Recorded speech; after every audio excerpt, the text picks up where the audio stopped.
Всем привет, дорогие друзья! Сегодня мы вместе с моей женой Дианой раскроем тему содержания домашнего животного в Германии, именно кота. Ответим на всевозможные вопросы и постараемся сделать это максимально быстро. Вопрос-ответ. Я буду задавать вопрос Диане, Диана будет отвечать.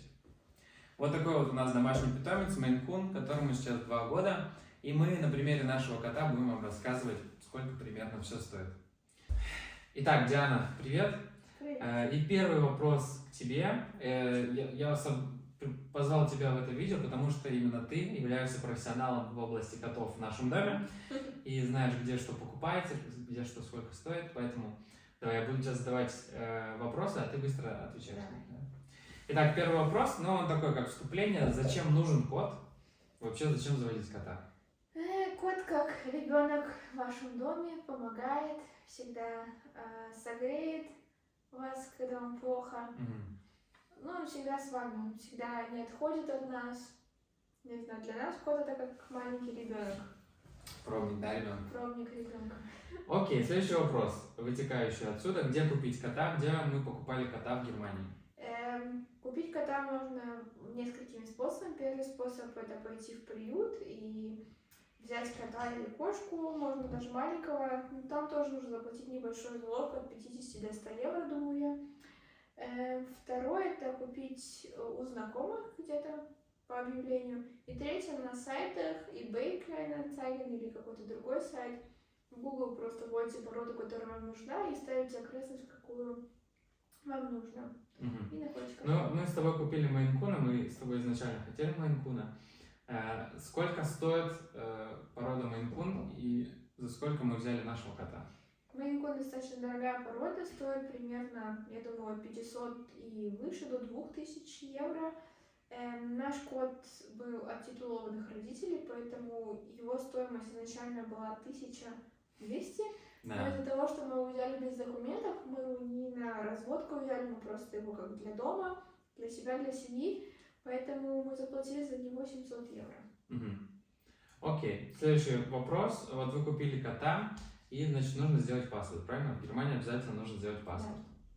Да. Вы с вашим котом идете, во-первых, вам нужно заявление или как мини-документ, что вам его продали или вам его подарили, где стоит дата рождения, имена его родителей, и вы идете к любому врачу, ветеринару, и там вам заводят паспорт. Сколько стоит паспорт, сколько стоит чип и сколько стоят первые прививки, которые обязательно нужно сделать в Германии? Ну вот я не помню точные цифры, но примерно я думаю, что мы заплатили за паспорт, первую прививку и чип чуть больше 100 евро. Это где-то было 120 евро, наверное, у врача. Это было все прям вот. Окей, то есть у нас был абсолютно код без каких-либо документов, мы просто пришли, оформили его, нам вставили сразу чип без анестезии, да? Да. И все, это все было за один прием, прививка, чип и паспорт, да? Окей. Дальше, страховка, вот ты слышала, что в Германии делают страховку на котов, зачем она и почему у нас ее нету? У нас кот домашний, поэтому мы не делали никакую страховку, но по идее можно завести как для любого человека, так и для кота. Если вы платите каждый месяц, и вдруг с котом что-то случится, ваша страховая обязана возместить. Например, какие-то тяжелые операции, да? Да. Но мы просто вот так вот скрещиваем пальчики, мы надеемся, что с нашим котом все будет ок, потому что мы о нем заботимся. Но еще есть, например, платят еще за собак, но за собак там обязательно другие налоги, если собака кого-то укусит и что-то еще, для котов это не обязательно. Что кот дома находится, он не выходит на улицу. Следующий вопрос, вот чип, окей, мы купили, но его нужно зарегистрировать. Регистрация на сайте. Да, есть специальный сайт, вам когда делают чип, дают брошюру Со штрих-кодом. Со штрих-кодом вам нажать, мы, по-моему, что-то подписывали, да, и отправляли в эту фирму. И потом нам прислали где-то через недельку медальончик такой с серийным номером нашего кота, что если мы его потеряем, и кто его найдет, они могут по этому серийному коду нас найти. Да. Окей, пошли теперь по стоимости различных услуг для кота. Итак, первое это кастрация. Мы обязательно кастрировали кота, когда ему было месяцев 7, да? Да. Это важно сделать, чтобы кот был здоровый, чтобы он не сходил с ума, чтобы он вам не загадил квартиру. Сколько стоила кастрация? Больше жил. Кастрация, ну тоже где-то, наверное, у нас вышло где-то евро 70-80 вместе с анестезией. Да, кота Мы как просто его укололи. отнесли туда, оставили на 2-3, наверное, часа. Потом нам позвонили, сказали, кот уже пришел в себя, можете прийти забирать. Да. Мы забрали его, кот наш был достаточно в таком пьяненький, но бодреньком состоянии, и сам вышел из клетки, сам пошел в туалет, сходил, и то есть для него это прошло достаточно нормально. Окей, пошли дальше. Горшок. Какой у нас горшок по размеру и почему лучше сразу купить большой горшок? Вот. Расскажи про нашу Мы историю. купили сначала маленький горшок, потому что мы покупали не в Хальберштате нашего кота, мы покупали его в Котбусе. И мы купили изначально в Дрездене небольшой Короче, горшок. пока кот был маленький, ну мы же не думали, что он настолько вырастет. Но когда он вырос, ему этот маленький горшок казался просто крохотным. Да. И в итоге нам все равно пришлось купить большой горшок. Он стоил 30 евро примерно. И у нас горшок не Сейчас такой окей. крутой, который вот там сам очищается. да, Он есть такие, просто которые большой. сами очищаются. Вот Большой корыто такой. наша мечта купить такой. Ну, пошли тогда, если пошли по грязному, тогда наполнитель. Вот есть разные наполнители, какой покупаем мы, и плюсы и минусы разных видов наполнителей. Мы покупаем, как он называется, Biohead Diamond Care. На 10 литров выходит около 9-19 евро. Это из-за того, что мы заказываем на Амазоне сразу 2-3 пакета. Плюсы: никакого запаха от него. Запах, Да. когда он сходил, буквально 5 минут и все проходит. Минусы. Минусы это то, что этот песок. Эти крошки, да, он иногда их перекидывает через борт, Да. и еще иногда прилипают к его лапам. Но это, если честно, ничего страшного, помыл под проточной водой и все нормально. Да. Но и минус еще то, что ты не можешь это смывать в туалете. Я знаю, что некоторые смывают в туалете, мы не Да, можем это сделать. мы это не можем Не сделать. смывается. Вот там пришел, не видно сейчас.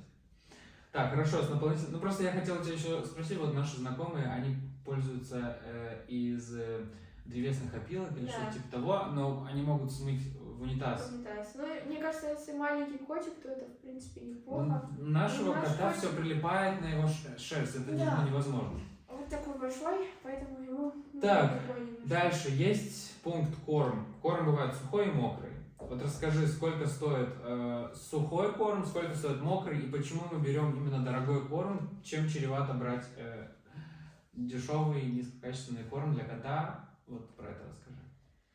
Ну, у нас кот породистый, поэтому его порода очень склонна к заболеваниям почек. И мы это знали, изначально почитали об этом, пошли в зоомагазин, и нам предложили несколько фирм, которые прям вот, ну, для всех пород неплохие. То есть там содержание мяса и других там овощей намного больше, чем в других кормах. Сначала мы думали, что Royal Canin самый крутой. Да, мы Да. хотели его купить, мы шли за ним, потому что в Казахстане для нас был Royal Canin один из самых А потом нам сказали в итоге, что он вообще вредный вредный. для котов, и там и написано для Мейн-куна. Мы взяли корм, который нам подсказали, это немецкий корм Леонардо. Кот его ест с удовольствием, мы берем сейчас для больших пород, он достаточно такой крупный, он его грызет с удовольствием. Жидкий корм мы тоже брали изначально Леонардо, а потом он отказался от него, ну то есть кот, он тоже так, не всегда есть все, что ты хочешь, он отказывается от каких-то конкретных кормов, нужно подбирать новые. Мы обратно были в магазине, еще раз были. Так мы заказываем через интернет. В итоге мы заказываем сколько? Килограмма 2? Чего? Нет, не 2, 7, да? Мы заказываем 7,5 килограмм. 7,5 килограмм, огромный пакет. Да. Его хватает примерно на 2-3 месяца, да? Нет, мне кажется, 4-5. Ну ладно, значит 4-5. 4, ну максимум 4 месяца. Да. Сколько стоит этот пакет? 50 евро. 50 евро, вот прикидывайте. А жидкий корм? Жидкий корм сейчас мы перешли на Select Gold. Там много всяких разных вкусов, достаточно высокого качества. Мы тоже зашли в специальный магазин, нам порекомендовали его. За 6 упаковок по 400 грамм выходит 11 евро 94 цента. И если берешь за 200 грамм, там 3 разных вкуса, тоже 6 упаковок, 9 евро 54 цента. Мгм. И мы еще берем ему корм с рыбой, потому что в Select Gold в основном там мясные сорта. Если берете с рыбой, то есть миамор. Вот недавно мы с Валерой другой попробовали, тоже вкусный, как там. Вкусно. Я не пробовал, не знаю. Для кота. Примерная цена 85 грамм на 6 баночек, 8 Ну, евро 29 Мы с центов. тобой, когда кота заводили, мы читали, что когда он ребенок, он будет кушать много жидкого Жидкого. корма и мало сухого. А когда он вырастает, наоборот, много сухого и жидкого чуть-чуть. Да. По сути, так и получается. Он в основном ест, конечно, сухой корм, а жидкий, ну, иногда. Но мы кота не контролируем по еде, то есть он ест сколько он хочет. Да, мы ему кладем сколько он хочет, сколько он съест. Что Да, если он быстро съедает, значит можно ему еще подложить, а если он не доедает, значит лучше оставить, и он не доест, когда ему. Окей, все, с этим пунктом разобрались. А еще есть вкусняшки. Ну да, потом. Ладно. Сейчас про шерсть. В пункте про шерсть я хотел бы затронуть шампунь, чесалки, расчески, форминатор, салон. Вот расскажи про сложности кота с длинной шерстью и что нужно для ухода за ней. Ну, мы моем кота один раз в 2 недели, бывает раз в неделю. Он у нас не сильно так загрязняется. Покупаем специальный шампунь, который стоит сколько? Ну, где-то 5 евро. 5 Да. евро? Да. Его хватает буквально надолго, на полгода, наверное. Полгода его. Этот шампунь хорош тем, что кот может его слизнуть и ничего не будет. Вот. Но минус в том, что он очень плохо пенится. Вот. Да. Но это ничего страшного. Потом у нас есть различные чесалки. Чесалка ладонь, форминатор, который срезает длинные волосы, расческа для того, чтобы колтуны придерживать и вырезать. Колтуны — это тоже отдельная тема у льняного кота. Вот, и расскажи про салон. Салон красоты для длинношерстных котов. У нас его нету. Просто в городе существует только, наверное, ближайший в Магдебурге и Халле, как мы нашли. Мы проходили мимо одного салона, и там было написано «позвоните», и нарисована собака-кошка. Позвонили, они говорят, нет, котов мы не обслуживаем только собак. Так что это большая проблема найти салон для кота, а они не хотят никто браться за стрижку котов. Хотя мы готовы были бы заплатить деньги, но пока мы вот в нашем городе как минимум не нашли салон. Да, потому что у нас пока нет машины, и мы можем передвигаться только на поезде, а если из поезда, потом с котом еще пешком идти куда-то, это достаточно тяжело. Следующий пункт, который также связан с шерстью и облегчает жизнь, это электропылесос. Практически в одно время с приобретением кота мы приобрели электропылесос, и я хочу сказать, что я просто не представляю, что бы было, если бы мы его не купили, потому что буквально раз в 2 дня, когда мы пылесосим полы, я высыпаю весь мусор, и там постоянно огромный комок шерсти. И вся эта шерсть, если бы мы это делали вручную, я не представляю, как бы это вообще могло произойти. Ты рада нашему пылесосу? Конечно. Хорошо. Так, давай следующий пункт — игрушки. Вот мы за это время купили огромное количество разных игрушек. Да. Давай пройдемся, потому что какие игрушки полная фигня, и не стоит их покупать, и это полный развод. Коту они не интересны. А какие, наоборот, классные, что кот любит играться. Ну, наверное, для нашего кота самые интересные игрушки — это когда на палочке, Валера прикрепит видео, какая-нибудь игрушка, обязательно с каким-нибудь звоночком, чтобы он слышал ее. То есть мы бегаем по дому вместе с этой игрушкой, и он активно играется. Недавно приобрели немножко другую игрушку для умных котов. Показать? Да, покажи. Для умных. Можно даже ближе показать. Вот такая вот штучка. Ну, он поиграл 5 минут и все, и больше не Да. играет, правда? Он играет, или с ним нужно сидеть и играть, то есть ему показывают, как это играть. Потом у нас была такая рыба электрическая, да? Да. Тоже полная фигня, он поиграл 1 день и все, и потом она ему не интересна. Да, пару раз он только с ним поиграл. Какие еще у нас игрушки были?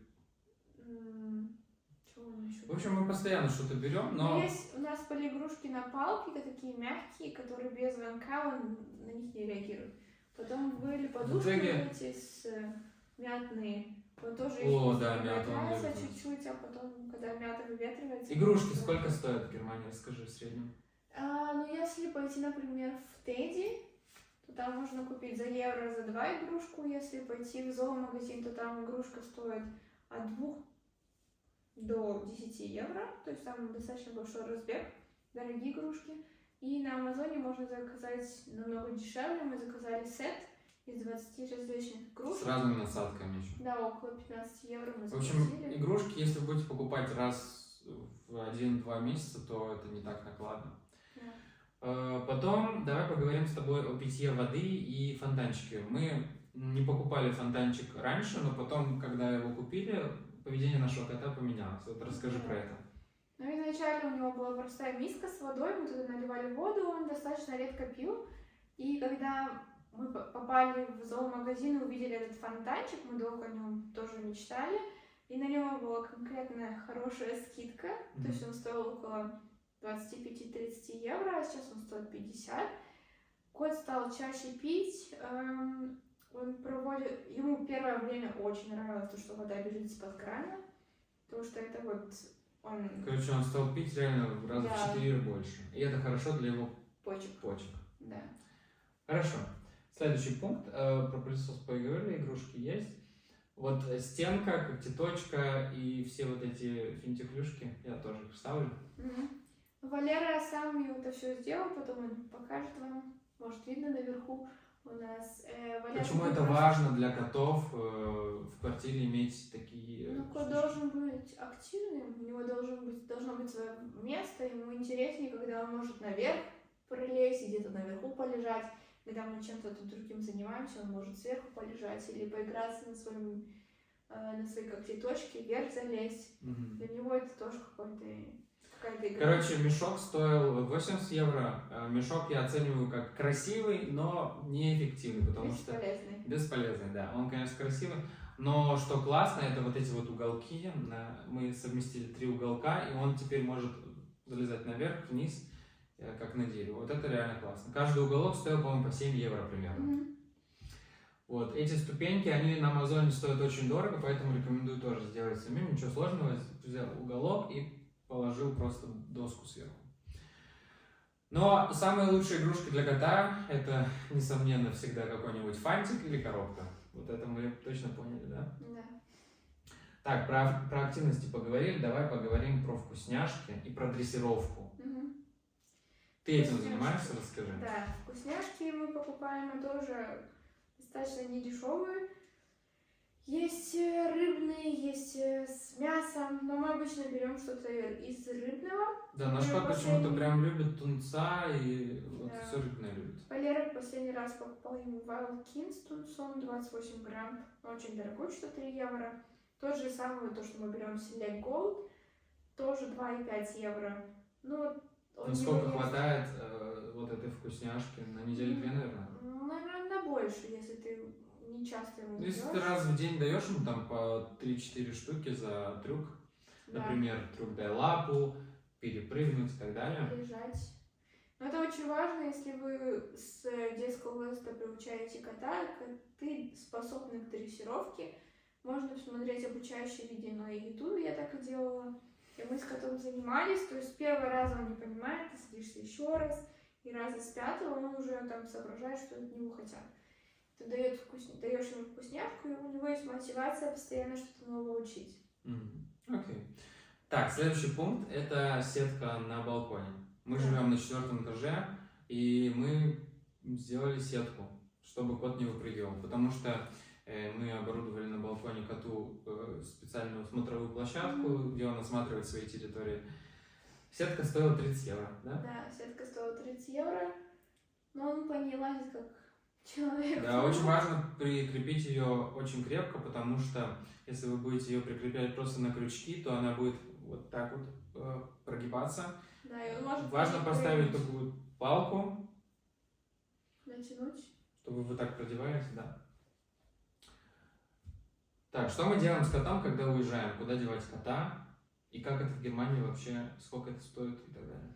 Ну, вообще, нам пока везло, мы договаривались с нашими знакомыми, он жил пару дней у наших друзей, но это, в принципе, на неделю для него это нормально, если он где-то у кого-то остается. Если вы уезжаете на 2-3 дня, в принципе, кот может самостоятельно остаться один дома, но нужно, чтобы кто-то приходил и его кормил. Ну, сколько стоит отель? Расскажи про отель. Отели мы еще не пробовали, но сколько, я не знаю. 20 евро мы 20 евро в сутки, да? Угу. 20 евро в сутки, но тоже в большом городе, не в нашем городе. То есть его надо везти еще в большой город и там договариваться. Хорошо. В общем, я считаю, мы прошлись по основным затратам на кота. Ну, все остальное, типа того, что там купить поводок или купить там какую-то дополнительную расческу, это мы не стали считать. В целом, основные затраты это легализовать кота, то есть купить ему паспорт, чип, прививки.